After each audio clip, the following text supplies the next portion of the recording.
Namaste. I'm Gautami Saraf, founder of Success 360. I'm an emotional intelligence coach and I'm a child psychologist too. Today I want to talk about something that has become an integral part of our life, the gadget and the gizmos. Okay, it has made our life really easy, but at the same time it's brought its own new set of challenges. And we have to learn the right way of dealing with them. Too much is too bad, and without using it's become almost impossible. There's a beautiful saying in Kannada, ati adare amrutano visha. You know, too much of elixir also becomes poison. So mobile gadget and gizmos, they're good when used in limited quantity. So how do we limit ourselves? Is there an easy way? Okay. So I work with a lot of children and parents, and in my own life, like I've seen what mindless browsing does. I would go open the mobile to check something, and then suddenly see 15 minutes gone. I would be just browsing through, and I feel YouTube and Facebook, they know me better than myself sometimes. Yeah, because I go to check something and they will show me such beautiful videos. I cannot say no. It is something like, how to help a child overcome fear, how to help a child to score better marks, okay, or how to help a child to communicate better, how to make a shy child a confident kid, 10 steps. It's very tempting for me. You wake me in the middle of the night and give me a topic like this, like I'm willing to read and study about it. So actually, it's not time lost, but that time I would have dedicated for something else, and it would just go 15, 20 minutes. Then I would feel guilty about it. So I've been searching for ways to minimize mindless browsing and to use the gadgets and gizmos for my own good, for my family's good, and similarly for my students. So let me continue. I'll just open the presentation. I've prepared a presentation for this.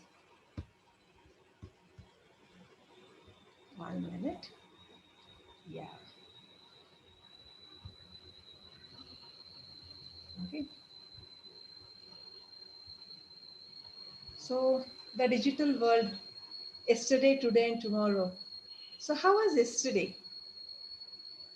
When I mean to say not literally yesterday, some years before. We just celebrated 50 years of computer, digital computer. It was an anniversary. And today the computer size has become to almost like nanocomputers, very small. And you remember the days when there was only landline to call up to do an STD call. We had to dial, book a call, and then wait for the phone to ring. Okay, sometimes it would be few minutes, and sometimes the phone would never ring. So then we had to book it again.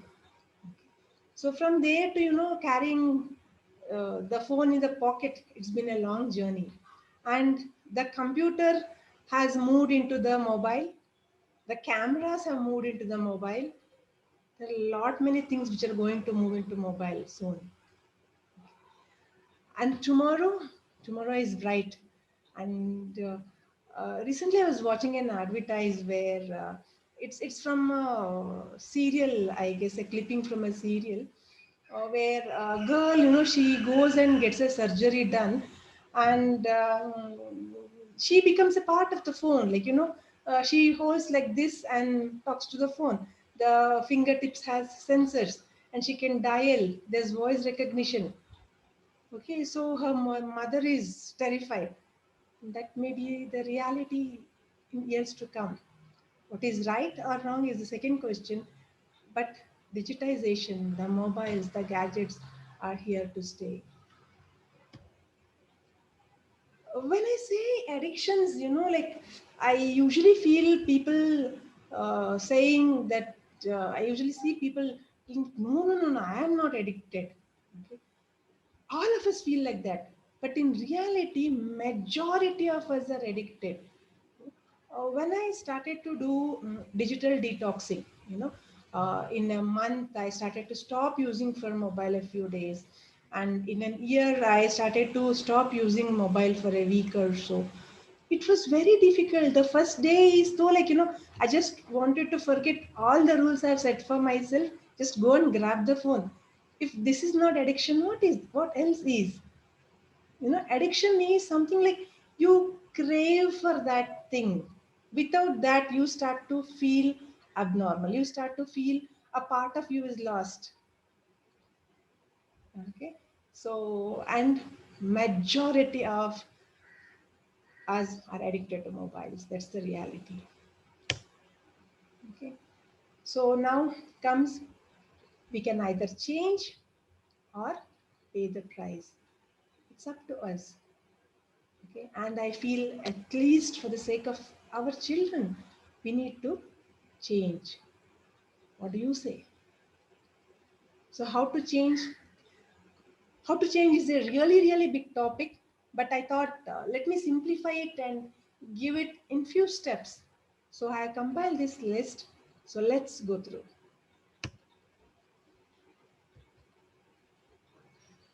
So, top 10 tips for a healthy digital life. Parents need to be role models, right? But what parents do, the moment they get a free minute, they're into the mobile.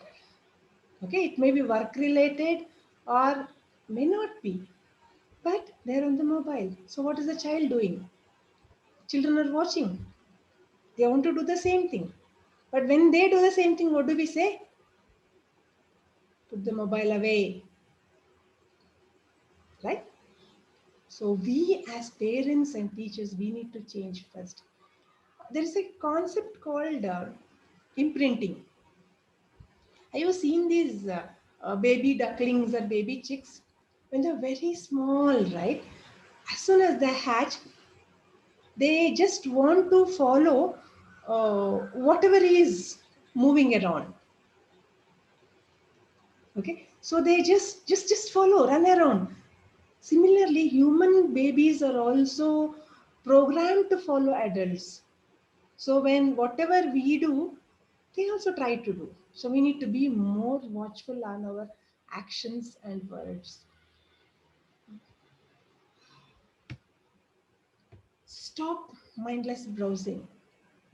The moment you get a free minute, that doesn't mean your mobile needs that minute. No, set times for yourself, like in the morning, afternoon, evening, night, 5 to 6 times you check.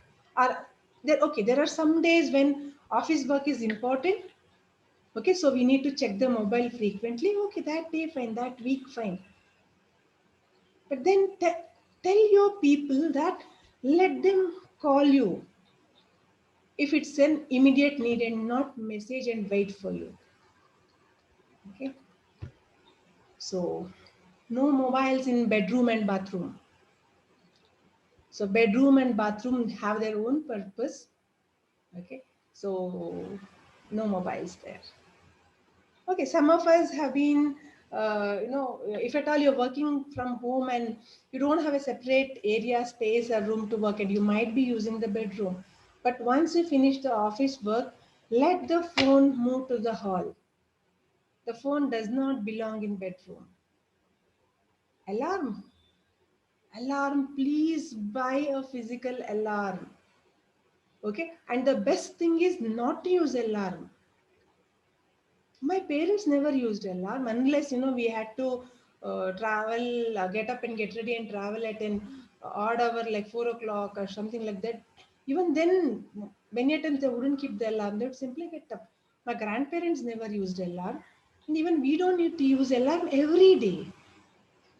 See, create a routine, what time you want to sleep and what time you want to get up, and do it couple of times. It becomes a routine, and we all have an internal alarm.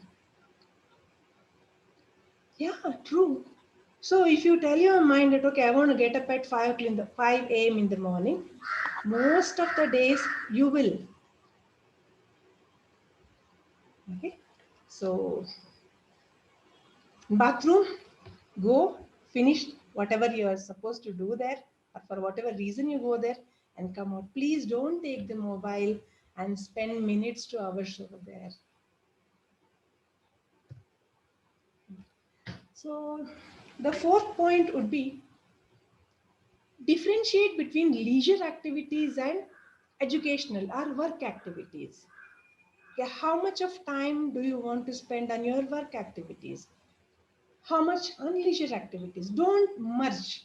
Okay, 10 minutes you interact with your colleague, okay, or okay, you interact with your colleague, and then next 10 minutes you check all the WhatsApp messages, or open YouTube and do a mindless browsing, or go to Instagram and see how many people are have clicked the new photographs and what are the new filters they have applied. Okay, and then feel bad, oh my god, like everybody else's life is so good. Okay, they're all doing happy things.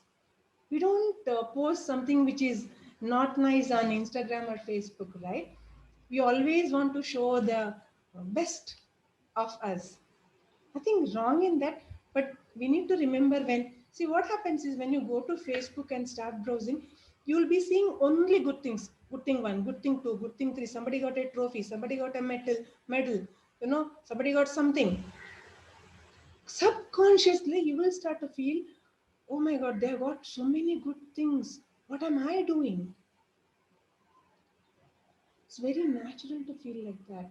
This is the reason many of the people go through issues like depression, sadness, anxiety when they browse a lot of social media. Okay, coming to the next point, set healthy boundaries and implement. Okay, see, this you will have to sit as a family and decide timing which works for everybody. And it's not easy to implement, I'll tell you that. Okay, so in my home, we have made a rule that, uh, in the 6 in the evening, we all stop using the gadgets and the gizmos. Okay, until 8 in the morning we don't use. This is on the most of the days. But when someone of us have an important office meeting or something else comes up, then there's a relaxation. But that is maximum till 10.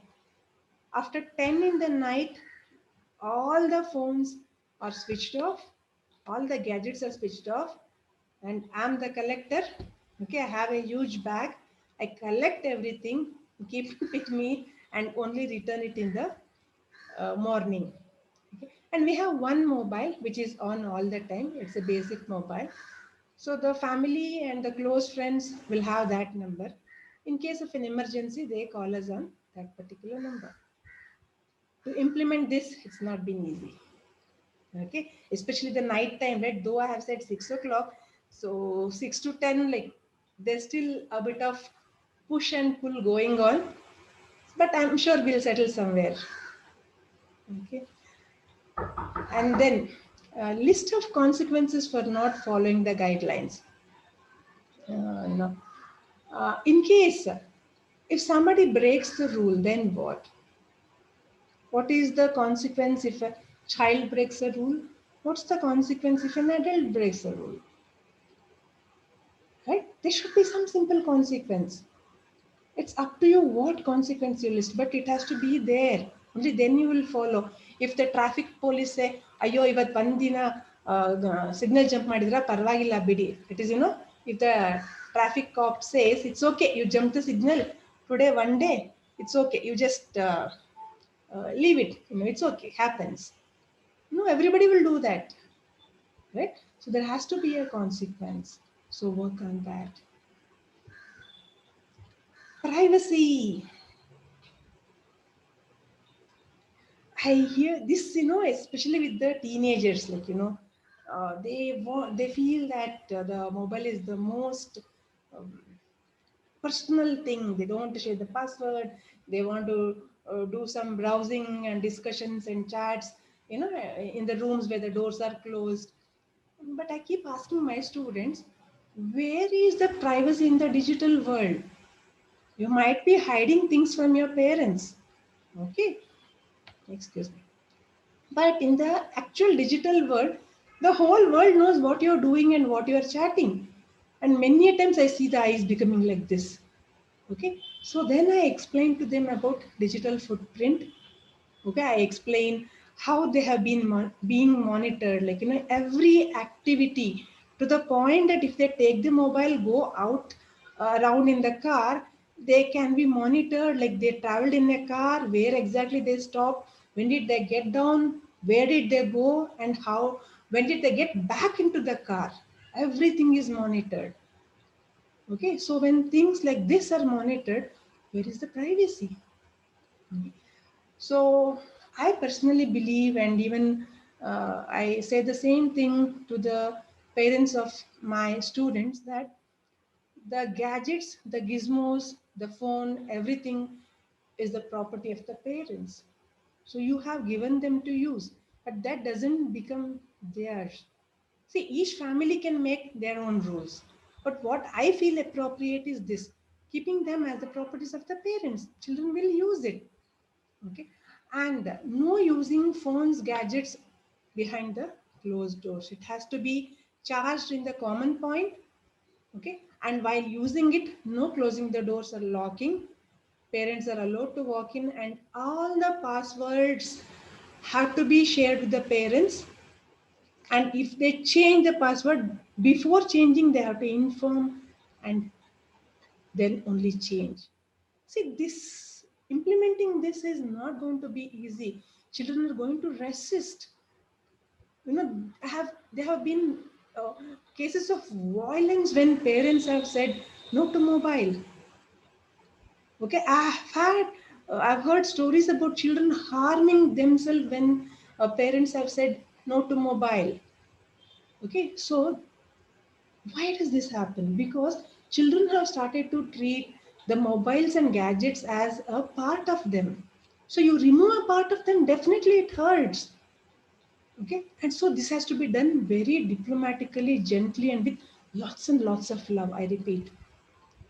Okay, so how do you do this? First is set a healthy boundary. Sit, decide, discuss, write down. For my students, I give them a printout. Where I have put all the rules and the regulations. Okay, and as a family, they sit and discuss. Okay, and then they sign. And once it is signed, like everybody has to follow those rules. And I encourage them to keep the rules simple and a little flexible here and there. But it guides them. So there won't be too much of tantrums because the consequences are known. And when the child doesn't follow the rule set, all the parent has to do is issue a consequence slip, or just tell them of the consequence, take the mobile away for a while, and this has to be done with love and firmness. Usually what happens is, I have observed these parents, they don't tell anything until they're ready to blow. We uh, become like pressure cookers. You tell them in a gentle tone, be careful with the mobile, you're using too much mobile. We tell, or sometimes we ignore, we get angry inside. Then when we become pressure cookers or volcanoes ready to blow, we blow and then tell them like you're misusing the mobile. Would a child listen at that hour? No. The child is going to get angry, irritated, fight back, okay, yell back, either go into a shell or retaliate, fight back, say nasty things. Okay, and then as parents we feel bad. Okay, so for next 2 3 days, everybody follows, uses less of mobile. Fourth, by fourth day, second day only everything will start. Again, they'll start to use hours together. Hours together. There's this online game streaming.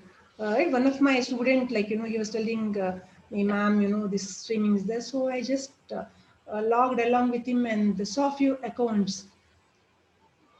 People stream for 8 hours, 9 hours, 10 hours. They play the game. Okay, and they telecast that. Play it either live or record it and telecast. It's a 4-hour game, 8-hour game, 12-hour game. Okay, and there are championships which are held for this. See, the child is being influenced to do the same. He's motivated to do the same.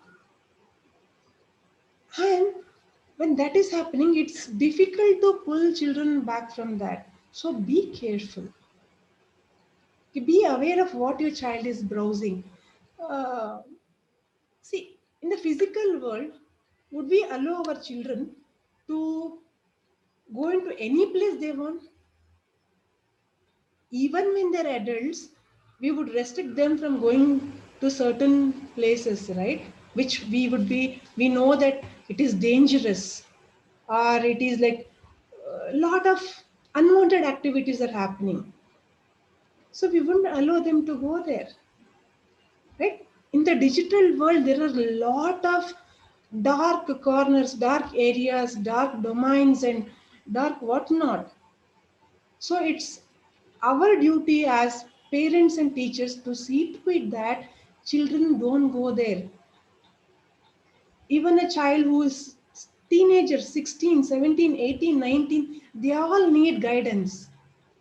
And when we communicate it right to them, they will listen. They may resist initially, but they will come around, they will listen. So don't give up. It's your duty, it is my duty to guide the children. It's our duty. So I had written 10 tips. So here we have 6 plus 4. Okay. I have a lot more tips, but I hope after listening to this, you will implement at least few, at least 5 of them. Okay. So please comment in the section below which is one rule you're going to implement.